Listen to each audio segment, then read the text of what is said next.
రాజా భూదేశ ధర్మాత్మ దీర్ఘకాలమరిందమ ధర్మజ్ఞ కృత విద్యశ్చ ప్రజానాంచ హితేరత. ఈయన ఈ విశ్వామిత్రుడు చాలా కాలం రాజుగా ఈ భూమండలాన్ని పరిపాలించాడు. ధర్మహితంగా ప్రజారంజకంగా ఎన్నో సంవత్సరముల పాటు రాజ్యాన్నంతటినీ పరిపాలించి ఒకానొక సమయంలో ఒక అక్షౌహిణి సైన్యంతో భూమండలమంతా తిరిగి రాజ్యానికి వస్తూ వశిష్ఠ మహర్షి యొక్క ఆశ్రమానికి వెళ్ళారు. వెళ్ళి వశిష్ఠ మహర్షి సాదరంగా స్వాగతం చెప్పారు. ఇరువురు కూర్చున్నారు. ఒకరిని ఒకరు కుశల ప్రశ్నలు వేసుకున్నారు.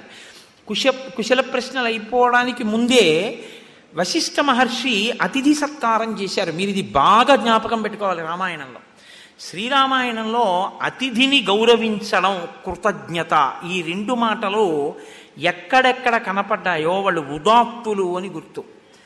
కృతజ్ఞత అన్న మాట గురించి, ఆతిథ్యము అన్న మాట గురించి శ్రీరామాయణంలో అనేక చోట్ల ప్రస్తావన వస్తుంది. ఎన్ని చోట్ల వస్తుంది. ఇది ఎక్కడెక్కడ హృదయము విశాలమై ఉంటుందో, సంస్కారవంతమై ఉంటుందో అక్కడక్కడ ఈ అతిథి పూజ గురించి, సత్కారం గురించి మాట్లాడుతుంటారు. కాబట్టి వశిష్ఠుడు విశ్వామిత్రునకు పాద్యము అర్ఘ్యము ఇచ్చి ఆసనం ఇచ్చి గౌరవించాడు. ఇత పూర్వమే. ఆయన కాసేపు మాట్లాడిన తర్వాత నేను బయలుదేరి వెళ్ళిపోతాను, నా సైన్యం ఎదురు చూస్తోంది అన్నాడు. ఎందుకంటే సైన్యాన్ని ఆశ్రమంలోకి తీసుకురారు, బయట విడిది చేస్తుంది. నేను బయలుదేరుతున్నాను అన్నాడు. అంటే ఆయన అన్నాడు వశిష్ఠుడు, ఆతిథ్యం కర్తుమిచ్చామి బలస్యాస్య మహాబల తవ చైనా ప్రమేయస్య యదార్హం సంప్రతీచ్ఛమి. ఇంత దూరం వచ్చారు, నా ఆతిథ్యం స్వీకరించి వెళ్ళండి, నేను ఇచ్చేటటువంటి ప్రసాదాన్ని స్వీకరించి వెళ్ళండి అంటే విశ్వామిత్రుడు అన్నాడు, ఏవముక్తో వశిష్ఠేన విశ్వామిత్రో మహామతి కృతమిత్య బ్రవీద్రాజా ప్రియవాక్యేన మేత్వయా ఫలమూలేన భగవన్ విద్యతే యత్తవాశ్రమే పాద్యేనాచమనీయేన భగవద్దర్శనేన చ సర్వధా చ మహాప్రాజ్ఞ పూజార్హేణ సుపూజితః గమిష్యామి నమస్తేస్తు మైత్రేణేక్షస్వ చక్షుషా. నువ్వు నాకు పాద్యం ఇచ్చావు, ఆసనం ఇచ్చావు, ఫలమూలాదులను ఇచ్చావు, నన్ను ఇంత గౌరవించావు, ప్రేమతో మాట్లాడావు, ఇంకింతకన్నా ఆతిథ్యం ఏమిటి? నేను బయలుదేరి వెళ్ళిపోతాను. నువ్వు నన్ను ఎప్పుడూ ఇలాగే ప్రేమతో చూస్తూ ఉండు, చాలు, నాకు అంతకన్నా ఇంకేం అక్కర్లేదు, నేను బయలుదేరుతానన్నాడు విశ్వామిత్రుడు. ఎప్పుడూ ఇలాగే ఉంటే మనసు ఇంకోలా ఉంటుంది. ఏదో ఆ దేవకీ వసుదేవుల్ని రథం ఎక్కించినప్పుడు ఓలాగా, అశరీరవాణి పలికినప్పుడు ఓలాగా ఉన్నట్టు ఉండకూడదుగా. విశ్వామిత్రుడితో సమస్య ఎక్కడ వస్తుందంటే, ఆయన మనసులోకి ఇంకో కోరిక రానంతసేపు బాగానే ఉంటుంది. అంటే ఇంకా మనసు సంస్కారమును పొందలేదు అది బాగా. కాబట్టి ఇక్కడి వరకు చాలా బాగానే మాట్లాడాడు ఆయన. ఏ విశ్వామిత్రుడే చెప్పేది? రాముడితో మాట్లాడిన విశ్వామిత్రుడు కాదు, ప్రారంభంలో విశ్వామిత్రుడు. ఈ మాటలంటే పదే పదే పట్టుపట్టాడు వశిష్ఠుడు. కాదు కాదు, మీరు ఇక్కడ ఏదైనా ప్రసాదం తీసుకుని వెళ్ళవలసిందే, ఆతిథ్యం స్వీకరించండి అని. ఎందుకు అలా పట్టుపట్టాలి? అలా పట్టుపట్టకపోతే గొడవ వదిలిపోతుంది కదండి, వెళ్ళిపోతాడు కదా ఆయన. అంటే ఎవరి ధర్మం వాళ్ళది. భోజనం సమయానికి ఒక అతిథి వచ్చారనుకోండి, మీరు భోజనం చేసేస్తున్నారు, అప్పటికే ఒక అతిథి వచ్చారు, కనీస మర్యాద ఏంటంటే మీ అబ్బాయిని పిలిచి ఆయనకు ఒక పండు ఇవ్వరా, కాసేపు తింటూ ఉండమని వస్తున్నాను. అంతేగాని నేను భోజనం చేస్తుంటే వచ్చాడని తిట్టకూడదు. మీరు భోజనం చేసే సమయంలో వస్తే ఆయన్ని మీరు రండి పలహారం చేయండి మాతో అనాలి, రండి భోజనం చేయండి అనాలి. ఈశ్వరుడు ఇంకోలా ఏం రాడు, అలాగే వస్తాడు. నువ్వు ఎలా వస్తే పెట్టవో అలా వస్తాడు. ఎందుకో తెలుసా? నీ ప్రజ్ఞ, నీ సంస్కారం చూడడానికి వస్తాడు. శంకర భగవత్పాదులంతటి వారికి తప్పలేదు. నన్ను తప్పుకోమంటావా, అలా ఆత్మను తప్పుకోమంటావా అంటే మనీషాపతికం చేయవలసి వచ్చింది. కాబట్టి ఇలా విడితే పెట్టడో, పెట్టే అవకాశం ఉండదు అని ఎలా ఉంటుందో అలా వస్తాడు. పెడతాడా పెట్టడా చూస్తాడు. నువ్వు ఆయన యందు ఈశ్వరుణ్ణి చూసి కలిసి తిన్నావనుకో, లేదా ఆయనకి పెట్టడానికి ఉద్యుక్తుడవయ్యావనుకో, చాలు, ఆయన సంప్రీతి చెందుతాడు. ఇది ధర్మం. వేళ తప్పిపోతోంది, అవతల సైన్యం ఆకలితో ఉంది. సరే వెళ్ళండి అని ఒక మాట అన్నాడు అనుకోండి, వశిష్ఠుడు తినచ్చు అన్నం. మరి వాళ్ళు సైన్యం అన్న వాళ్ళు కాయ కష్టం చేసేవాళ్ళండి. వాళ్ళకి వేళ పట్టున భోజనం దొరికితేనే వాళ్ళు తృప్తి పడతారు. అందుకని ఆయన అన్నాడు, 10 మాటలు పట్టుపట్టాడు ధర్మం కోసం. మీరు బాగా గుర్తుపెట్టుకోవాలి, రామాయణము వేదోపబృంహణము, ధర్మాన్ని పట్టుకుంటుంది. అందుకే శతానందుడు మాట్లాడినా అలాగే ఉంటుంది, ఋషులు ఎవరు మాట్లాడినా అలా ఉంటుంది. కాబట్టి తిని వెళ్ళండి, తిని వెళ్ళండి, తిని వెళ్ళండి పట్టుపట్టాడు. ఆయన అన్నాడు చూసి చూసి, సరే అలాగే పెట్టండి అన్నాడు. ఒకరా ఇద్దరా? అక్షౌహిణి సైన్యం, దానికి అంతటికీ పెట్టాలి. పెట్టండి అన్నాను కదా. ఇప్పుడు ఏం చేస్తాడు? విశ్వామిత్రుడి దృష్టికోణం ఎలా ఉంటుంది? ఇప్పుడు వంట వాళ్ళని ఎవరినో పిలుస్తాడు, వండంటారా అంటాడు. పోన్లేండి చాలా వేళ అయిపోయింది కదా, కనీసం ఓ పప్పు పులుసో ఏదో పెట్టండి తినేస్తారు ఊరగా వేసుకొని అంటారు అనుకుంటాడు. ఈయనేం చేశాడు? అలా అనలేదు. అనకుండా తన దగ్గర ఉన్నటువంటి శబళ కామధేనువు యొక్క బిడ్డ దాన్ని పిలిచాడు. పిలిచి ఆ కామధేనువుతో ఒక మాట అన్నాడు, నువ్వు వెంటనే వీళ్ళందరికీ కావలసినటువంటి పదార్థాలన్నిటినీ సృజించు. వండు కాదు, సృజించు. సృజించు అంటే ఈయన మాట విని ఆవిడ సంకల్పం చేస్తుంది. అంటే కామధేనువు, కల్పవృక్షం, ఈ రెండు అటువంటివే. అది పువ్వుల రూపంలో పళ్ళ రూపంలో ఇస్తుంది. ఈమె ఒక్కసారి ఆయన కోరగానే అలా జరగాలనుకుందంతే. ఆయన మర్యాద ఏం చేస్తే నిలబడుతుందో అలా జరగాలి అంతే. వచ్చేస్తాయి ఆ పదార్థాలు, అక్కడికి వచ్చేసి కూర్చుంటాయి అంతే. కాబట్టి ఇప్పుడు కామధేనువుని ఈ మాట అనగానే వచ్చేసాయి అంతే. ఇంకా ఆయన వెళ్ళి సైన్యాన్ని పిలవలేదు భోజనానికి. ఏం వచ్చేసాయి? ఇక్షూన్ మధూంస్తథా లాజాన్ మైరేయాంశ్చ వరాసవాన్ పానాని చ మహర్షాణి భక్ష్యాం సోచ్ఛావచాంస్తథా ఉష్ణాఢ్యస్యౌదనస్యాత్ర రాశయ పర్వతోపమాః మృష్ణాన్నానీ చ సూపాంశ్చ దధికుల్యాంస్తథైవ చ నానాస్వాదు రసానాంచ షాడబానాం తథైవ చ భాజనాని సుపూర్ణాని గౌడాని చ సహస్రశః. కొన్ని మీరు దాచలేరు. పనసపండు తొనలు ఇంట్లో పెట్టి మీరు దాచడం కుదరదు, అది వాసన చెప్పేస్తుంది. మల్లెపూల దండ ఇంట్లో పెట్టి దాచడం కుదరదు, వాసన చెప్పేస్తుంది. అలాగే ఇంకా వండుతున్నారో వండట్లేదో అని అనుమానం రావడానికి కాశీఖండంలో వ్యాసుడు కాదు ఆతిథ్యానికి వచ్చింది. వెంటనే కామధేనువు సృజిస్తే వేడి అన్నపు రాసులు పర్వతాల్లో వచ్చేసాయి. తాగేవి, నాకేవి, తినేవి, కురికేవి, భక్ష్య భోజ్య లేహ్య చోష్యములు అన్నీ కూడా అక్కడ సిద్ధమైపోయాయి. వీటితో పాటుగా అనేకమైనటువంటి కూరలు, పాయసాలు, చెరుకుగడలు, తేనెలు, మధురపానీయాలు, పేలాలు, నంచుకునేవి, ఇన్ని పదార్థాలు సిద్ధమైపోయాయి. ఇప్పుడు విశ్వామిత్రుడు ఆశ్చర్యపోతాడా? ఆశ్చర్యపోడా? ఇప్పటి వరకు ఏదో పెడతాడనుకుంటున్నాడు. ఇప్పుడు సైన్యం అంతా వచ్చి తింటోంది. ఎలా తింటుంది? అసలు ఆకలి మీద ఉంది. ఉత్తర క్షణంలో పెట్టాడు. ఎలా పెట్టాడు? కామధేనువు పెట్టడం అంటే మీకు ఏ కోరిక ఉందో ఆ కోరిక పెడుతుంది. కాకరకాయ వేపుడు తినాలని ఎప్పటి నుంచో ఉందనుకోండి, మీ విస్తట్లో అది ఉంటుంది. ఒక ఉదాహరణలో చెప్పాలంటే వంకాయ కూరే ఉందండి అందు కామధేనువు. మీ మనసులో కోరికని బట్టి మీకు పెడుతుంది. వచ్చిన అతిథి తృప్తి పడాలని వశిష్ఠుడి సంకల్పం. కాబట్టి ఇప్పుడు విస్తర ఎలా ఉంటుంది? ఎప్పటి నుంచో తను ఏం తిందామనుకుంటున్నాడో అవి కనపడతాయి. ఎలా కనపడతాయి? సమృద్ధిగా కనపడతాయి. ఇప్పుడు తిన్నవాడు ఏమంటాడు? ప్రతివాడును అబ్బబ్బబ్బబ్బా ఏమి భోజనం అండి, ఏమి భోజనం అండి, అలా పెట్టాడండి మహానుభావుడు. ఏమి కామధేను అండి, ఆ దూడ ఇన్నింటిని సృజించేసిందిట. ఈ మాటలు అనగానే ఇంకా మొహమాటానికి ఏం పోలేదు. ఎవరు? విశ్వామిత్రుడి మనసులో కోరిక కలిగింది. ఇది మనకు ఉండవలసింది. మనం లోకమంతా తిరిగి వస్తున్నాం, భూమండలం అంతా దీనికోసం. అసలైంది వదిలేశాం, ఇక్కడ దొరికింది, దీన్ని పట్టుకెళ్ళాలనుకున్నాడు. అనుకుని వెంటనే ఒక లిస్ట్ ఒకటి చదవడం మొదలుపెట్టాడు. గవాంశత సహస్రేణ దీయతాం శబలామమ రత్నం హి భగవన్నేతత్ రత్నహారీచ పార్థివ తస్మాన్నే శబలాందేహి మమైషా ధర్మతోద్విజ. ఇందులో అర్థించడము ఉంది, హెచ్చరిక ఉంది. రెండిటినీ కలిపాడు. అంటే మనసు యందు పుట్టిన వ్యగ్రత. గవాంశత సహస్రేణ 1,00,000 గోవులు ఇస్తాను నీకు, నాకు ఆవునిచ్చి. నువ్వు ఇవ్వనంటావేమో. రాజుకి సహజంగా లోకంలో ఉన్నటువంటి రత్నాలు రాజు సొమ్ము. రత్నం అంటే విలువైంది, విలువైన ఆవు కాబట్టి ఇది నా సొత్తు. కాబట్టి నేను నిన్ను అడిగి తీసుకెళ్ళక్కర్లేదు, ఒక మర్యాదకు అడుగుతున్నాను. 1,00,000 గోవులు ఇస్తానని. ఇస్తే ఇవ్వకపోతే తీసుకెళ్ళిపోతాను, నువ్వు అడ్డుకోవడానికి ఉన్నది. ఎందుకంటే నేను రాజుని, నాదైనది నీ దగ్గర ఉన్నది తప్ప నీ దగ్గర ఉన్నది నేను తీసుకెళ్ళలేదని గుర్తుపెట్టుకో. అంటే ధర్మాన్ని తిరగేశాడు.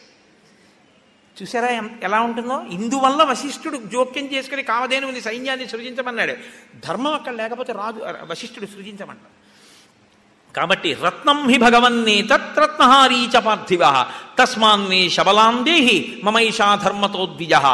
ధర్మంగా నాకు చెందుతుంది ఈ శబల, కాబట్టి నాకు ఇచ్చి చెయ్యావుని. ఇచ్చేస్తే 1,00,000 గోవులు ఇస్తా, ఇవ్వకపోతే తీసుకెళ్ళిపోతా, హెచ్చరిక కూడా ఉంది. అంటే ఆయన అన్నాడు వశిష్ఠ మహర్షి, అస్యాం హవ్యంచ కవ్యంచ ప్రాణయాత్రా తథైవచ ఆయత్తమగ్నిహోత్రంచ బలిర్హోమస్తథైవచ స్వాహాకార వషట్కారో విద్యాశ్చ విధాస్తథా ఆయత్తమత్ర రాజర్షే సర్వమేతన్న సంశయ. స్వాహాకార వషట్కారములు అంటే నేను ఇక్కడ చెయ్యవలసినటువంటి హోమములు, యజ్ఞములు, యాగములు, పూజ, క్రతువు, నా ప్రాణయాత్ర కూడా దీని మీదే ఆధారపడింది. ఇది ఒకటి నేను ఒకటి అని అనుకోవట్లేదు. నేను నా కీర్తి ఎటువంటివో నేను ఈ ధేనువు అటువంటివి. కాబట్టి నువ్వు 1,00,000 గోవులు కాదు 1,000,000 గోవులు ఇచ్చినా నేను ఇవ్వనన్నాడు. ఆయన చెప్పింది ధర్మం చెప్పాడు. తనకి దానికి ఉన్న అనుబంధం అది ఇవ్వబడేది కాదు. నేను నా కీర్తిని ఇచ్చేయడం కుదురుతుందా? ఉంటే కుదరదుగా. అలాగే నేను ధేనువుని ఇచ్చేయడం కుదరదు, ఎందుకంటే నా ప్రాణయాత్ర దీని మీద ఆధారపడింది. దీన్ని ఇచ్చేయగానే నా ప్రాణయాత్ర ఆగిపోతుంది. ఇప్పుడు ఈ మాట అన్న తర్వాత బ్రహ్మర్షి మరణానికి తాను కారణం అవ్వాలన్న కోరుకుంటున్న వాడైతే ఏం చేయాలి? వెళ్ళిపోవాలి, నమస్కారం చేసి. పోన్లేండి అయ్యా, మీ దగ్గర ఉంటే లెక్క, మీరు మా రాజ్యం యొక్క క్షేమాన్ని కాంక్షిస్తారు, ఆ ప్రేమతో మమ్మల్ని చూడండి చాలని వెళ్ళిపోతే ఇంకోలా ఉండుండేది కథ. అలా అనలేకపోయాడు. ఆయన అన్నాడు, 14,000 ఏనుగులు బంగారు గొలుసులతో, బంగారు అంకుశాలతో ఇస్తాను, 800 బంగారు రథాలు ఇస్తాను, 11,000 అశ్వాలు ఇస్తాను, 1,000 గుర్రాలు ఇస్తాను, ఎన్ని కావాలో చెప్పు రత్నాలు ఇస్తాను, ఎంత కావాలో చెప్పు బంగారం ఇస్తాను, ఎంత కావాలో చెప్పు వెండిస్తాను, తప్ప గోవుని మాత్రం ఇవ్వననద్దు, తీసుకెడతానన్నాడు. అంటే వశిష్ఠ మహర్షి వేరొకసారి తల అడ్డంగా ఊపారు. కుదరదు, ఇవ్వను. ప్రాణానికి తుల్యమే ఉంటుందండి, తీసుకుపోతే ఇస్తానడానికి ఏం ఉండదు కదా. కాబట్టి నేను ఇవ్వనన్నాడు. నేను ఇవ్వనన్నాడు కాబట్టి ఆయన బలవంతంగా ఇప్పుడు ఆ ధేనువుని తీసుకెళ్ళిపోతున్నాడు విశ్వామిత్రుడు. ఆయన రాజు, చతురంగ బలాలు ఉన్నాయి, తీసుకెళ్ళిపోతుంటే అది తప్పించుకుంది, ఆ సైన్యంలోంచి తప్పించుకుని వశిష్ఠుడి దగ్గరికి వచ్చి ధర్మ ప్రశ్న చేసింది. తనంత తాను రక్షించుకుని వశిష్ఠుడి దగ్గరికి రాలేదు, వశిష్ఠుడి దగ్గరికి వచ్చి అడిగింది, నువ్వు నన్ను వదిలిపెట్టావా అని అడిగింది. ఒకవేళ వదిలిపెడితే నేనేమైనా దోషం చేశానా అని అడిగాడు. ఆయన అన్నాడు, నత్వాం త్యజామి శబలే నాపిమే పకృతం త్వయా. నువ్వు నాకు ఏ విధమైన అపచారము చెయ్యలేదు, నేను నిన్ను విడిచిపెట్టలేదు. ఆయన రాజు. ఏషత్వాం నగితే రాజా బలాన్మత్తో మహాబలాహ. బలము చేత మత్తుడై ఉన్నాడు, గర్వంతో అహంకరించి ఉన్నాడు, చతురంగ బలాలతో ఉన్నాడు. కాబట్టి నేను తీసుకుపోతానని తీసుకెళ్తున్నాడు తప్ప నేను నిన్ను వదలలేదు. నేను నిన్ను వదలలేదంటున్నావు కదా, మరి నన్ను నీదానిగా ఎందుకు ఉంచుకోలేదు? నిన్ను నాదానిగా ఉంచుకోవడానికి, నీవు నాదానవు అవడానికి నీ నీకు శక్తి లేకపోతే నిన్ను నేను నాదాన్ని చేసుకోవాలి. నీవు నాదానిగా ఉండగలదానవు, ఇంతమందికి అన్నం పెట్టిన దానివి, ఇంతమందిని చంపే సైన్యాన్ని కూడా సృజించగలదానవు. కాబట్టి సృజించు. నేను ఈ మాట అన్నాను కాబట్టి ఇప్పుడు నువ్వు చెయ్యొచ్చు. అయ్య బాబోయ్, ఎలా మాట్లాడతారండి వశిష్ఠాదులు? మాట్లాడటం అంటే అలా ఉంటుంది. ఆవిడ వెంటనే ఒక పెద్ద అరుపరిచింది. తస్య హుంబారవోత్సృష్టా పప్లవా శతవో నృప నాశయంతి బలం సర్వం విశ్వామిత్రస్య పశ్యతః. తస్య హుంబారవాజ్జాతా కాంభోజార విసన్నిభా ఊర్ధసత్వర సంజాతా పప్లవా శస్త్రపాణయ యోనిదేశాశ్చ యవన శకృద్దేశాత్ శకాస్తథా రోమకూపేషు చ మ్లేచ్ఛ హారీతస్స కిరాతకా. ఆమె ఒక్క పెద్ద హుంబారావం చేసింది ఆ ధేనువు. ఆ హుంబారావంలోంచి కాంభోజులు, పొదుగు నుండి పప్లవులు, యోని ప్రదేశము నుండి యవనులు, పురీష ప్రదేశము నుండి శకులు, రోమకోపముల నుండి మ్లేచ్ఛులు, హారీతులు, కిరాతులు ఉద్భవించారు. వీళ్ళందరూ వెళ్ళి విశ్వామిత్ర సైన్యం మీద పడి ఆ సైన్యాన్ని నశింపజేశారు. కొంతసేపు యుద్ధం జరిగింది, విశ్వామిత్ర సైన్యం నశిస్తోంది. ఇది చూసి విశ్వామిత్రుడి కుమారులు 100 కోపంతో వచ్చి వశిష్ఠ మహర్షి మీద పడ్డారు. ఆయన నిన్న కపిల మహర్షి ఎలా హుంకారం చేశారో అలా హుంకారేణైవ తాన్ సర్వాం దదాహ భగవాన్ ఋషి. ఒక్క హుంకారం చేశారు కూర్చుని. 100 విశ్వామిత్ర పుత్రులు దగ్ధమైపోయి భస్మరాసుల కింద పడిపోయారు. పడిపోగానే ఆయనకి చాలా కోపం వచ్చింది విశ్వామిత్రుడికి. కోపం అన్న దాంట్లో మీరు ఒకటి ఆలోచించండి. ఇప్పుడు ఆయన ఆలోచించాడు, నేను ప్రభువుని, ఈయన ఋషి, నేను అడిగాను ఇవ్వలేదని తీసుకుపోయాను. ఆయన ధేనువుని సృజించమన్నాడు. ఆ సైన్యం వస్తే నా సైన్యం నిలబడలేకపోయాను. నా కుమారులు కూడా మరణించారు. బ్రహ్మశక్తి ముందు క్షత్రియ శక్తి నిలబడలేకపోయింది. కాబట్టి పగ పుట్టింది. నేను ఈ బ్రహ్మశక్తిని గెలవాలి. బ్రహ్మశక్తిని గెలవాలి కాదు, నేను బ్రహ్మశక్తిని కావాలనాలి కదా. సరిగ్గా ఇంకా వివేచన బాగా ఉంటే ఏమనాలంటే నేను బ్రహ్మశక్తిని కావాలనాలి. నేను బ్రహ్మశక్తి అయిపోతే అది బ్రహ్మశక్తి, ఇది బ్రహ్మశక్తి అయిపోతే రెండింటి మధ్య గొడవ ఉండదు. ఇక ఎందుకో తెలుసండి, రెండుగా ఉన్న ఒకటే ఉంటుంది. ఇప్పుడు నాకు కుడి చెయ్యి ఉంది, ఎడం చెయ్యి ఉంది. ఈ రెండు చేతులు ఎప్పుడైనా కొట్టుకుంటాయేంటి? ఏం కొట్టుకోవు. ఎందుకని? ఈ రెండు నావి అన్న భావనతో ఉంటాయి. అందుకని ఈ చేతి మీద దోమ వాళ్తే ఈ చేయి కొడుతుంది తప్ప ఈ రెండు చేతులు కొట్టుకోవడం ఉండదు. ఈ చేతి మీద కురుపు వస్తే ఈ చెయ్యి అన్నం పెడుతుంది. రెండుగా ఉన్నా ఒకటవుతాయి. ఎప్పుడు నేను బ్రహ్మశక్తిని అవుతానంటే ఆయన ఏమన్నాడంటే నేను ఈ బ్రహ్మశక్తిని నశింప చెయ్యాలన్నాడు. ఇక్కడ వచ్చింది తొట్టుపాటు. అంటే మనసు యందు ఇంకా రజోగుణ తమోగుణ ప్రభావముల చేత అసలు ఏది నశింప చెయ్యడం కుదరదో దాన్ని నశింప చెయ్యగలను ప్రజ్ఞ చేతనుకున్నాడు. ఇక దాన్ని కదపడం, దాన్ని తీయడం ఎవరికీ సాధ్యం కాదు. అదే తుట్టతుద స్థితి, ఆ బ్రాహ్మీ స్థితి. దాన్ని పాడు చెయ్యగలను అనుకున్నాడు. అనుకుని ఈయన తపస్సు చేసి ఇంత శక్తి సాధించాడు కాబట్టి నేను తపస్సు చేసి సాధిస్తాను అనుకున్నాడు. ఇక్కడ వచ్చింది. కానీ ఎలా వచ్చినా మంచి వైపుకు మాత్రం అడుగుపడింది. ఈ పడడం సగత్వా హిమవత్పార్శ్వం కిన్నరోరగ సేవితం మహాదేవ ప్రసాదార్థం తపస్తేపే మహాతపాహ. ఉత్తర దిక్కుకు వెళ్ళి హిమాలయ పర్వత పాదముల దగ్గర కూర్చుని ఘోరమైనటువంటి తపస్సు చేశాడు పరమశివుడి గురించి. ఆయన ప్రత్యక్షం అయ్యాడు. అవగాని ఎంత చమత్కారంగా అడిగాడో చూడండి. బహుశా ఇలా ఎవ్వరు అడగరు. ఆయన ఏమని అడిగాడంటే నాకు ధనుర్వేదాన్ని ఉపదేశం చెయ్యండి అని అడగలేదు. ఉపదేశం చెయ్యాలంటే ఈయన ఆచమనం చెయ్యాలి, ఆయన కూర్చోవాలి, ఒక్కొక్క మంత్రం చెప్పాలి, ఈయన విని ధారణ చెయ్యాలి. అప్పుడు అవన్నీ వశవర్తులు కావాలి, అవి వచ్చి నిలబడాలి. విశ్వామిత్రుడు రామచంద్రమూర్తికి చేసినట్టు అంత సమయం లేదు. శివుడు కనపడగానే శివుడి దగ్గర పుచ్చుకుని వశిష్ఠ మహర్షిని చంపేయాలి. వ్యగ్రత అంతుంది కడుపులో. కోరిక ఏమని అడిగాడో తెలుసా అండి? యది తుష్టో మహాదేవ ధనుర్వేదో మమానఘ సాంగో పాంగో నుపనిషద సరహస్య ప్రదీయతాం. నిజంగా నువ్వు నా తపస్సు చేత కానీ ప్రీతి పొందిన వాడవైతే, యది తుష్టో మహాదేవ ధనుర్వేదో మమానఘ, నాకు ధనుర్వేదం అంతా కూడా సాంగోపాంగోపనిషద, సాంగోపాంగంగా అంగ ఉపాంగములతో సహా ధనుర్వేదం అంతా నాకు వచ్చేయాలంతే. ఇంకా ఉపదేశం ఏం చెయ్యొద్దు, నువ్వు తథాస్తు అను, నాకు వచ్చేయాలి, నేను బయలుదేరిపోతాను. ఏమిటా తొందర? కొట్టేయాలి వశిష్ఠుండే. కడుపు మండిపోతుంది నాకు. తపస్సు చేశాడుగా, ఆ తర్వాత తెలుస్తుంది విషయం ఏమిటో అనుకున్నాడు ఆయన. కాబట్టి ఆయన అన్నాడు తథాస్తు, ప్రకాశించింది నీ యందు, అంతే. గబగబగబగబా వెళ్ళిపోయాడు. కనపడిందంతే వశిష్ఠ మహర్షి ఆశ్రమం. పిలవలేదు, కోపడలేదు, కేకయలేదు, ఒక్కొక్కటి వదిలేస్తున్నాడు మంత్రపూరితమైన శక్తులు. ఆ లోపల ఉన్న ఉద్యానవనాలు ధ్వంసమైపోతున్నాయి, లేళ్లు పారిపోతున్నాయి, జింకలు పారిపోతున్నాయి, ఆవులు కట్లు తప్పుకు పరిగెడుతున్నాయి.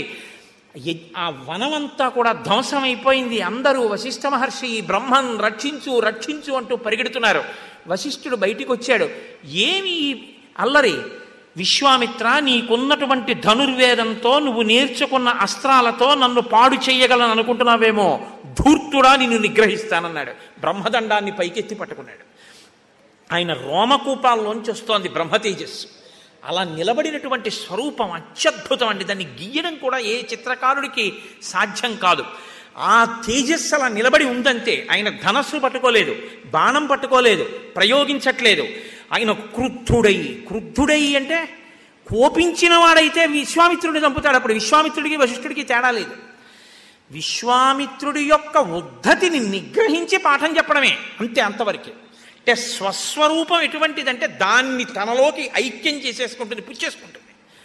అన్నీ పుచ్చేసుకున్న తర్వాత ఇంక ఇవ్వడానికి ఏమీ లేక తెల్లబోయి అవతలబడి వెళ్ళిపోవాలి తప్ప వాణ్ణి మాత్రం పడగొట్టడం. ఎందుకు పడగొట్టడంటే వృషద్విచిత్రతల్పయో భుజంగమౌక్తికస్రజో గరిష్టరత్నలోష్టయో సుహృద్విపక్షభట్టయో తృణారవింద చక్షుషో ప్రజామహీ మహేంద్రయో సమప్రవర్తయన్మన కదా సదాశివం భజే. వాళ్ళకి ద్వంద్వాలు ఉండవు. తుల్యనిందా స్తుతిర్మౌని సంతుష్టో ఏనకేనచిత్ తనికేత స్థిరమతి భక్తిమాన్మే ప్రియో నర. బ్రహ్మర్షి అంటే అంతటా అదే చూస్తాడంతే. తప్ప ఆయనకి భేదం లేదు, విశ్వామిత్రుడికి భేదం ఉంది. భేదబుద్ధి ఆయనకి పోవలసింది ఈయనకి కాదు. ఈయనకి భేదబుద్ధి ఉంటే ఎలాగా? అలా నించున్నాడు అంతే బ్రహ్మదండం పట్టుకుని. ఇప్పుడు ఈయనేం చేస్తున్నాడు? ఆయన్ని పడగొట్టగలను అనుకున్నాడు.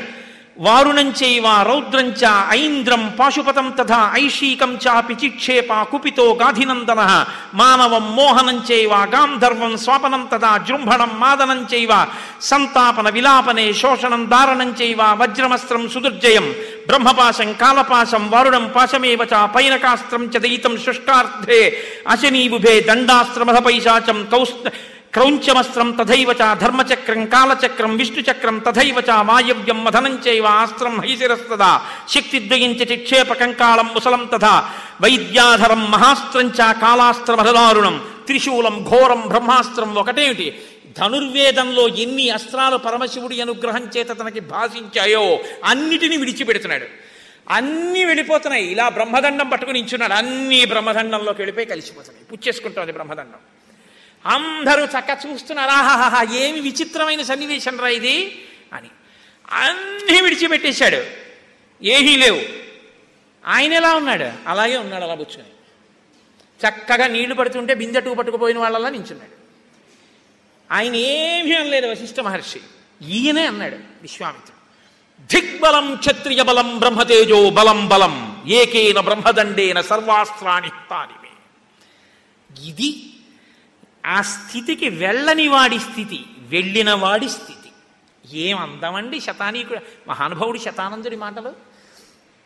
దిగ్బలం క్షత్రియ బలం. క్షత్రియ బలం ఎందుకు పనికొచ్చింది ఈ అస్త్రాలు?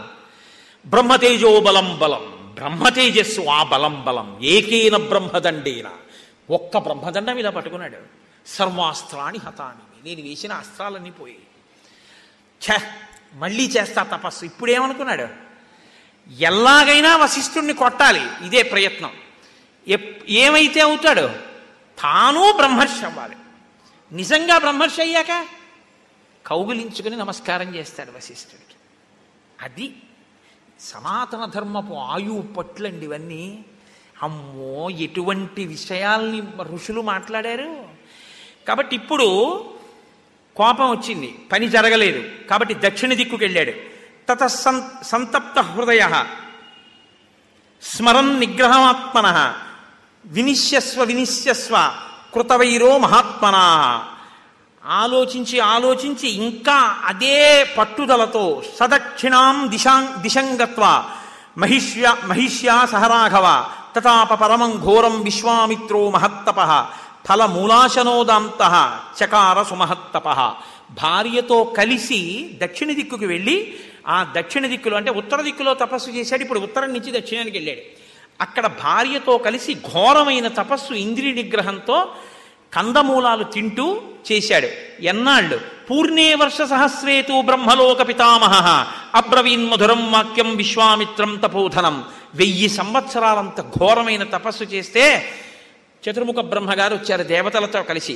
జితారాజర్షి లోకాస్తే తపసా కుశికాత్మజ అనేన తపసాత్మాంతు రాజర్షిరితి విద్మహే. నువ్వు రాజర్షివయ్యావయ్యా అన్నారు. రాజర్షినా అయ్యాను ఇంకాను అంటే పొందవలసిన దానికోసం పెట్టిన పరుగుకి పొందేస్తాననుకున్నవాడు పొందకపోతే పొందే అసంతృప్తి తప్ప నిజంగా అది పొందడం ఎంతో తెలుసున్నవాడు అప్పుడే ఎలా వస్తుందనుకుంటాడు. ఆతృత అటువంటిది. అందుకని ఎలా అసంతృప్తి పడ్డాడంటే తపశ్చ సుమహత్తప్తం రాజర్షిరితి మాం విదుః దేవస్సర్షి గణాసర్వే నాస్తి మన్యే తపఫలం. నేను చాలా కష్టపడి తపస్సు చేశాను, ఈ దేవతలు బ్రహ్మగారు నాకు ఇవ్వవలసిన ఫలం ఇవ్వలేదన్నాడు. చూశారు ఎలా ఉంటుందో? ఇంత తపస్సు చేసినా ఇంకా మనసు పొందవలసినటువంటి స్థితిని పొందలేదు. ఏతస్మిన్నేవ కాలే తు సత్యవాదీ జితేంద్రియ త్రిశంకురితి విఖ్యాత ఇక్ష్వాకు కులవర్ధన. ఆ కాలంలోనే ఇక్ష్వాకు వంశంలో త్రిశంకు అనబడేటటువంటి ఒక మహారాజు గారు ఉండేవాడు. సవశిష్టం సమాహూయ కథయామాస చింతితం అశక్తమితి చాప్యుక్తో వశిష్ఠేన మహాత్మన. ఆయన తన కులగురువు అయినటువంటి వశిష్ఠ మహర్షి దగ్గరికి వెళ్ళి సశరీరంగా స్వర్గానికి పంపమని అడిగాడు. వశిష్ఠుడు అన్నాడు కుదరదన్నాడు. ఇక్కడ మీరు ఒక విషయం కొంచెం జ్ఞాపకం పెట్టుకోవాలి. కుదరదంటే ఏమండి, వశిష్ఠుడికి చేత కాదా? అలా పంపడానికి అవకాశం లేదా? వెళ్ళిన వాళ్ళు లేరండి స్వర్గానికి. అర్జునుడు వెళ్ళలా? బోళ్ళంతమంది వెళ్ళారు స్వర్గానికి, మరి ఈయన ఎందుకు వెళ్ళాడు అంటే వెళ్ళడానికి యోగ్యమైన స్థితి ఆయనకి లేదు. ఆయనకి లేదన్న విషయం ఎవరికి తెలుసు? ధర్మామీటర్కి జ్వరం తెలిసినట్టు ఆ శరీరానికి ఆ యోగ్యత లేదని కులగురువు కాబట్టి వశిష్ఠుడికి తెలుసు. ఉందని ఎవరు అనుకుంటున్నాడు? లేదంటే ఒప్పుకోనివాడు అనుకుంటున్నాడు. ఇది మీరు కనిపెట్టాలి. లోకంలో లక్ష్మీ కటాక్షం, సరస్వతీ కటాక్షం అని రెండు ఉంటాయి. లక్ష్మీ కటాక్షం ఉందంటే ఒప్పుకోడు, సరస్వతీ కటాక్షం లేదంటే ఒప్పుకోడు. మీరు బాగా ఐశ్వర్యవంతుడి దగ్గరికి వెళ్ళి అయ్యా మీ దగ్గర చాలా డబ్బు ఉందండి అన్నారు అనుకోండి, ఏముందండి పూర్వంలో లేదు, వ్యాపారం ఏదో ఆ వడ్డీకి అద్దెలకి సరిపోతుంది అంటాడు. అంతేగాని బాగా సంపాదించానండో బ్రహ్మాండంగా కోట్లు ఉన్నాయి నా దగ్గర ఫలానా చోట పెట్టాను పాదు అంటారు ఏంటి? ఏమనరు. అలా అడగనుకూడదు, అలా చెప్పించనుకూడదు, అదో అధర్మం. ఒక ఆయన దగ్గరికి వెళ్ళి నీకేం తెలియదయా పాపం, నువ్వు ఇంకా ఏం విషయాలు తెలుసుకోలేదు అన్నారు అనుకోండి, నోరు మీ నీకేం తెలుసు, నాకే తెలుసు అంటాడు. సరస్వతీ కటాక్షం లేదంటే ఒప్పుకోడు, లక్ష్మీ కటాక్షం ఉందంటే ఒప్పుకోడు. లోకంలో ఇది ఒక గొప్ప చిత్రమైన విషయం. ఎప్పుడు మనస్సుకి సంస్కారం అంటానంతసేపు, అంటిన తర్వాత నాకు లేనిది ఏమిటంటాడు, నాకు వచ్చింది ఏమిటంటాడు. ఈ రెండు వస్తాయి. కాబట్టి వశిష్ఠుడు నువ్వు వెళ్ళడం కుదరదయా స్వర్గానికి అన్నాడు. నేను ఎందుకు వెళ్ళకూడదంటాడు ఈయన. ఎందుకు వెళ్ళకూడదో చెప్తే అర్థమయ్యేవాడైతే గురువుగారు ఈ మాట చెప్పగానే ఇంటికి వెళ్ళిపోవాలి. కాబట్టి ఆయన ఏం చేశాడంటే వశిష్ఠ పుత్రుల దగ్గరికి వెళ్ళాడు. వెళ్ళి అయ్యా నేను కులగురువు వశిష్ఠుడిని నమ్ముకున్నాను, ఆయన దగ్గరికి వెళ్ళాను, యజ్ఞం చేశాను, ఎన్నో చేశాను, ఈసారి మళ్ళీ చేస్తాను, నన్ను సశరీరంతో స్వర్గానికి పంపమన్నాను, కుదరదు పంపించనన్నాడు. ఆయన్ని నమ్ముకున్నాను, ఆయన చేయలేదు, ఏం చేస్తాను మరి? ఆయన పుత్రులు కాబట్టి మీ దగ్గరికి వచ్చాను, మీరు తప్ప నాకు దిక్కెవరు కాబట్టి మీరు పంపించండి అన్నాడు. పైకి వినయం. అసలు యథార్థంగా గురువుగారి మీద నమ్మకం అంటే ఏంటి? గురువుగారు నాన్న నీకు ఇంకా శక్తి రాలేదురా అన్నారు అనుకోండి, గురువుగారు అయితే నేను ఆ శక్తి వచ్చేంత వరకు పరిశ్రమ చేస్తాను, ఏం చేయమంటారని అడగాలి. అంతేగాని మీరు కాకపోతే మీ అబ్బాయి దగ్గరికి వెళ్తానని వెళ్తే గురువుగారి మీద నమ్మకం ఏంటంటే బూడిదే. కాబట్టి ఇప్పుడు గురువుగారి పిల్లల దగ్గరికి వెళ్ళాడు. వెళ్ళి మీ నాన్నగారు పంపనంటున్నారు, అయ్యా మీరు పంపించండి నన్ను అన్నాడు. అంటే వాళ్ళు అన్నారు, మా తండ్రి మహానుభావుడు 3 లోకములలో ఏదైనా సాధిస్తాడు యజ్ఞంతో, అలాంటి వాడు సాధించనన్నాడంటే దాన్ని మేము ఎలా చేస్తాం? మేము చేయలేం. ఇది అంటే తండ్రిగా కాదు గురువుగా కొడుకులు అర్థం చేసుకున్నారు తండ్రిని. కాబట్టి మేమెలా చేస్తాం? కుదరదు, ఇంటికి వెళ్ళిపో అన్నారు. అంటే ఆయన అన్నాడు, నేను అలా వెళ్ళను, మీరు నాకు ఎలా అయినా ఉపకారం చేయాలి, మీరు ఉపకారం చేయకపోతే నాకు తప్పదు కాబట్టి ఇంకో గురువుని వెతుక్కుంటానన్నాడు. ఇంకో గురువుని వెతుక్కుంటే వీళ్ళకేం బాధ అండి అని మీరు అడగచ్చు. మా గురువు చేతకానివాడు అయిపోయాడనే కదా దాని అర్థం. వశిష్ఠ మహర్షిని అంత మాట అన్న తర్వాత ఇంకా గురువుగారి శిష్యులుగా ఉన్నారు వాళ్ళు, వశిష్ఠుడి యొక్క కొడుకులుగా కాదు. ఇప్పుడు వాళ్ళు ఊరుకుంటారా? కాబట్టి వాళ్ళు అన్నారు, నువ్వు ఇవాల్టి రాత్రి తర్వాత చండాలుడవగుదువుగాక. ఎందుకని? నీ బుద్ధి అలా ఉంది కాబట్టి నీకు అలాంటి శాపం ఇచ్చామన్నారు. రాత్రి అయి తెల్లవారింది. రుద్రభూమిలో ఉండేటటువంటి బూదినంతటిని ఒంటికి రాసుకుని నల్లటి బట్టలు కట్టుకుని వికృతమైన రూపం వచ్చేసి ఇనప కడియాలు వేసుకుని ఇనప ఆభరణములను పెట్టుకుని భయంకరమైనటువంటి స్వరూపాన్ని పొంది ఇప్పుడు మనసులో మాత్రం ఇంకా స్వర్గానికి వెళ్ళాలన్న కోరిక వదలలేదు. అంటే ఇప్పటికీ ఆ మౌఢ్యం పోలేదు. మూఢ అంటారు అందుకే శంకరాచార్యులు వారు. కాబట్టి ఇప్పుడు ఏం చేశాడు?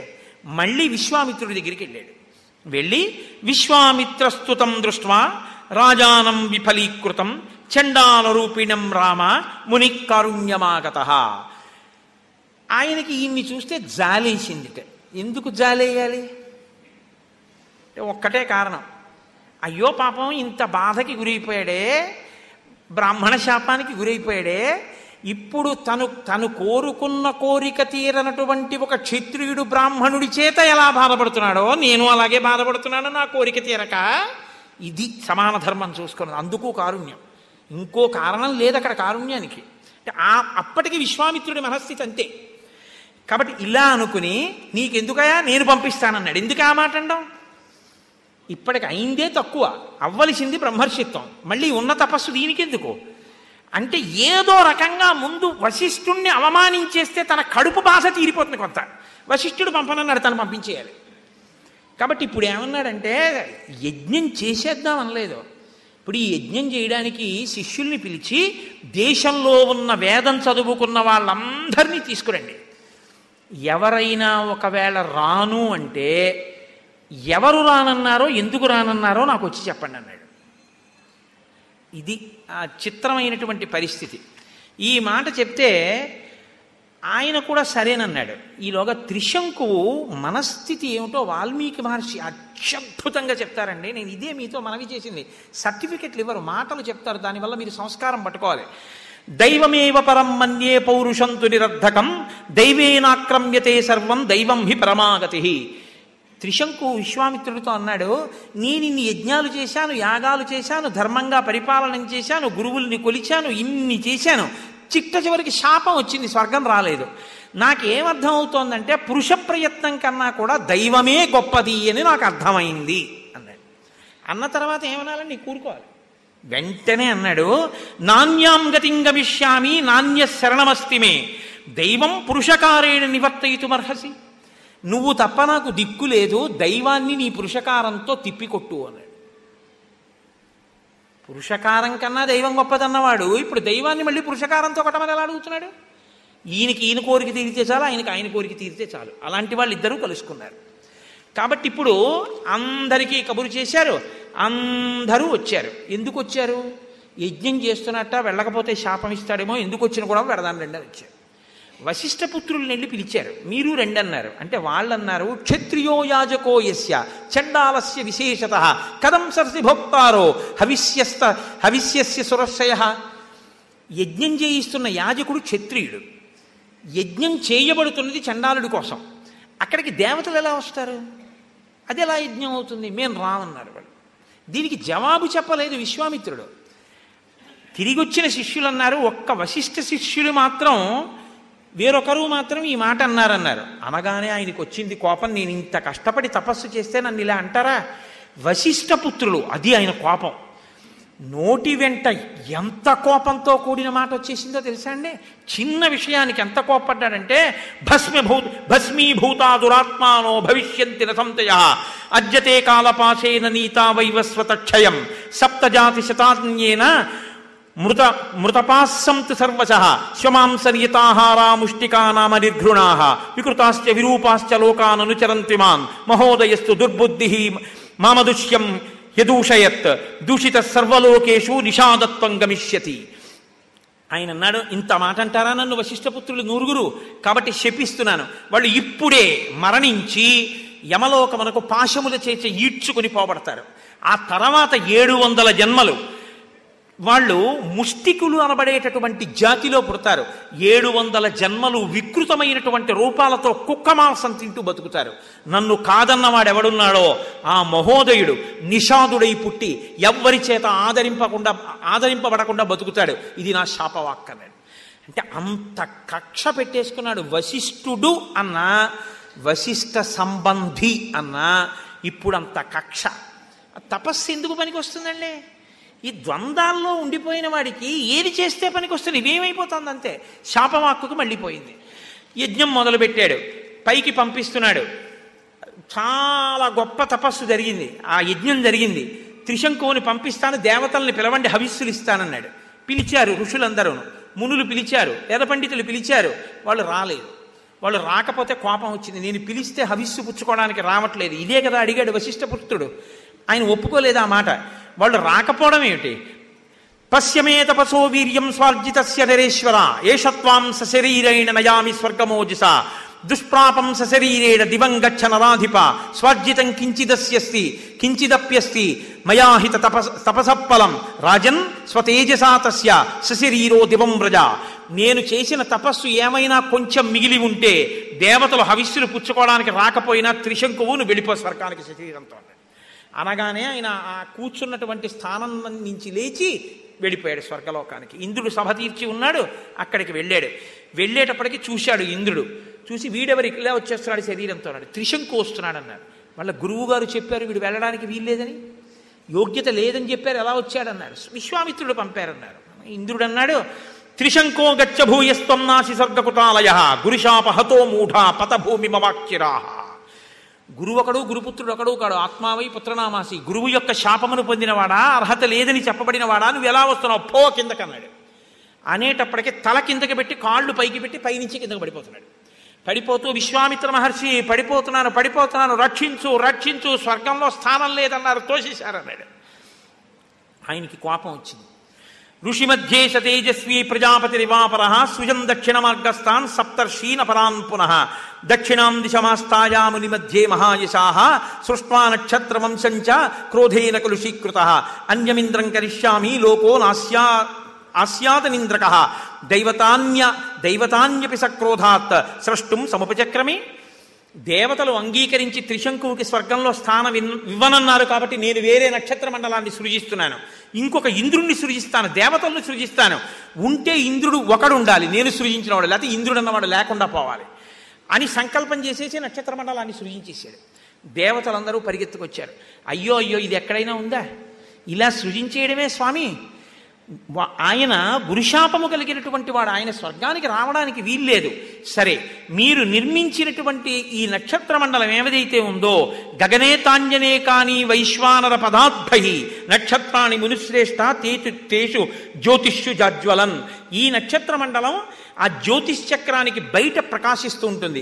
ఈ త్రిశంకు తల కిందకి పెట్టి కాళ్ళు పైకి పెట్టి ఆ నక్షత్ర మండలం బయట ఉన్న నక్షత్ర మండలంలో ఎప్పుడూ సేవింపబడుతూ ఉంటాడు.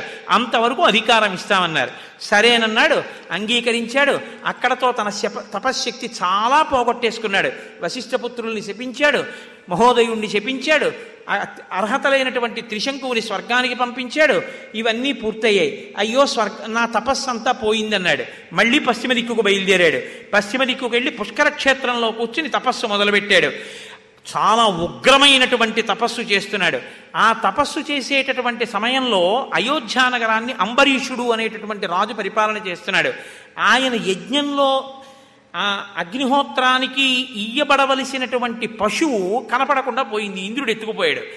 ఆయన పశువు కోసమని చెప్పి కనీసం ఒక మనిషిని పశువుగా తెద్దామని వెతుక్కుంటూ బయలుదేరాడు. ఆయన కొంత దూరం వెళ్ళేటప్పటికీ ఒక కొండ శిఖరం మీద రుచీకుడు కూర్చుని ఉన్నాడు. ఆ రుచీకుడు భార్యాసహితుడై బిడ్డలతో కలిసి కూర్చున్నాడు.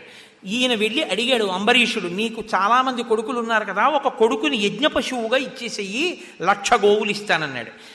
ఆ తల్లి తండ్రి చాలా చిత్రమైనటువంటి మాటలు మాట్లాడారు. ఆయన అన్నాడు, నాహం జ్యేష్టం నరశ్రేష్ఠ విక్రీణీయాం కథంచన, నా పెద్ద కొడుకుని మాత్రం నేను ఇవ్వను అన్నాడు తండ్రి. తల్లి అంది, తస్మాత్ కనీయం సంపుత్రం నదాస్యే తవ పార్థివ, నేను చిన్న కొడుకునివ్వను, నాకు చిన్న కొడుకు అంటే ప్రేమ అని తల్లింది.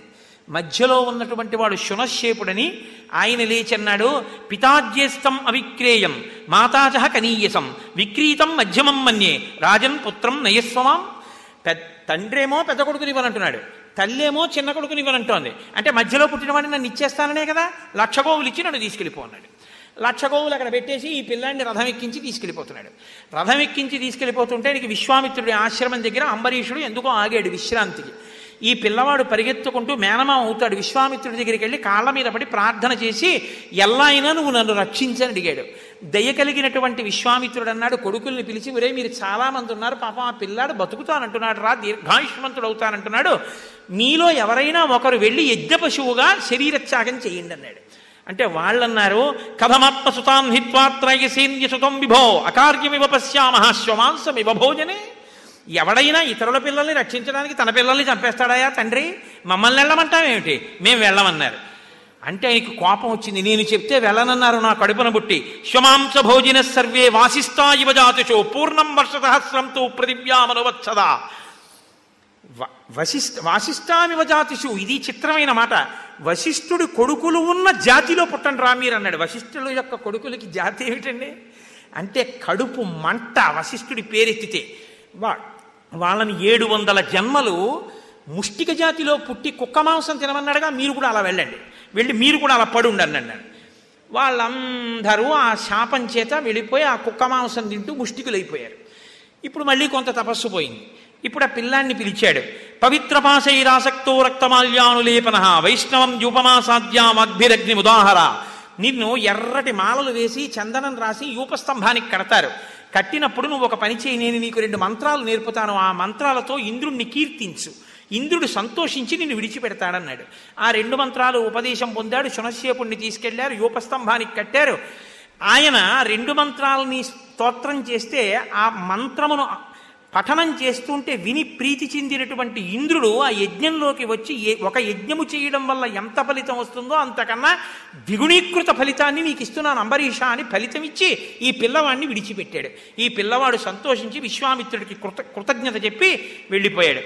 ఈయన మళ్ళీ పుష్కర క్షేత్రంలోనే కూర్చుని మళ్ళీ బ్రహ్మాండమైనటువంటి తపస్సు మొదలుపెట్టాడు. మళ్ళీ తపస్సు చేస్తున్నటువంటి సమయంలో అక్కడికి తతకాలేన మహతామేనకా పరమాప్సరాహ పుష్కరేషు నరశ్రేష్ఠ స్నాతు సముపచక్రమే.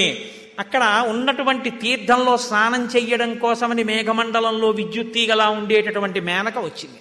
ఆ మేనకని చూసి కామమోహితుడయ్యాడు. 10 సంవత్సరములు ఆవిడితో కలిసి సంసారం చేశాడు.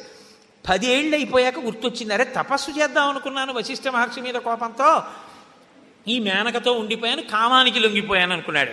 మేనక వంక కోపంగా చూశాడు. అయ్యో నా తప్పే ఉంది, నువ్వు మోహించావు, నేను వచ్చానంది ఆవిడ. సరే తప్పు నాదే, నిన్ను వదిలిపెట్టేస్తున్నానన్నాడు. మళ్ళీ నేను వెళ్ళి చాలా కష్టపడి బుద్ధిర్మునే సముత్పన్నా సామర్షా రఘునందన సర్వం సురాణం కర్మైతత్తపోహరణం మహత్, నేను కష్టపడి తపస్సు చేసి వృద్ధిలోకి వస్తానని కోపం పెట్టుకున్న దేవతలే ఈ మేనకని పంపించి నన్ను పాడు చేశారు. కాబట్టి నేను ఈసారి మళ్ళీ గట్టిగా తపస్సు చేస్తానన్నాడు. ఉత్తరం పర్వతం రామ విశ్వామిత్రో జగామహ. మళ్ళీ ఉత్తర దిక్కుకు వెళ్ళిపోయి ఉత్తర దిక్కున ఘోరమైనటువంటి తపస్సుని మళ్ళీ ప్రారంభం చేశాడు. అద్భుతమైన తపస్సు చేస్తే బ్రహ్మగారు సంప్రీతి చెందాడు. మహర్షే స్వాగతం వత్సా తపసోగ్రేణ తోషిత, నీ తపస్సుకి మెచ్చాను, నువ్వు ఇప్పుడు మహర్షివయ్యావు అన్నారు. అంటే ఈయనన్నాడు, బ్రాహ్మణస్సపచశ్రుత్వా సర్వలోకేశ్వరస్య నవిషణ్ణో నసంతుష్టో విశ్వామిత్రస్తపోధన. సంతోషించలేదు, బాధపడలేదు. ఇంత తపస్సు చేస్తే నేను మహర్షినా అయ్యాను. మహర్షి శబ్దమతులం స్వార్జితై కర్మభిశుభై యది మే భగవాన్నాహ తతోహం విజితేంద్రియ. నేను ఇంద్రియాలని గెలిచానా అని అడిగాడు. అడిగితే బ్రహ్మగారు అన్నారు, నువ్వు ఇంకా అయింది మహర్షే, నువ్వు ఇంకా ఇంద్రియాలని గెలవలేదు, ప్రయత్నం చెయ్యి అన్నాడు. మాటలండి. మళ్ళీ తపస్సు మొదలుపెట్టాడు. అక్కడే విశేషమైనటువంటి తపస్సు చేస్తున్నాడు. ఎటువంటి తపస్సు చేశాడంటే సామాన్యమైనటువంటి తపస్సు కాదు, ఘోరాతి ఘోరమైన తపస్సు. 2 చేతులు పైకెత్తి పంచాగ్నిహోత్రముల మధ్యలో నిరాహారుడై చేశాడు. ఇంద్రుడు భయపడి రంభని పిలిచి, నేను కోకిల స్వరూపంతో వస్తాను, వసంత ఋతువుని ఏర్పాటు చేస్తాను, నువ్వు వెళ్ళి ఎలా అయినా విశ్వామిత్రుడి మనస్సు కదుపు అన్నాడు. నాకు భయంగా ఉంది, ఆయన తేజస్సు ముందు నిలబడలేను, నేను వెళ్ళనంది ఆవిడ. నీకేం భయం లేదు, ఇది నా ఆజ్ఞ, బయలుదేరన్నాడు. రంభ వెళ్ళింది, ఇంద్రుడు వచ్చాడు. ఆయన కోకిల పక్షి రూపంలో కూర్చున్నాడు, ఈవిడేమో విశ్వామిత్రుడి కంట పడేటట్టుగా ప్రవర్తించింది. ఆయన వసంత ఋతువు వచ్చిందని కించిత్ మనసు కదిలి కన్నులు విప్పి చూశాడు. రంభ కనపడింది. ఓహో, నా తపస్సు పాడు చేయడానికి రంభాను వచ్చావా అన్నాడు. యన్మాంలో భయసే రంభే కామక్రోధ జయిషిణం 10 వర్ష సహస్రాణి శైలీ స్థాస్యసి దుర్భగే. నా తపస్సు పాడు చేయడానికి వచ్చావా?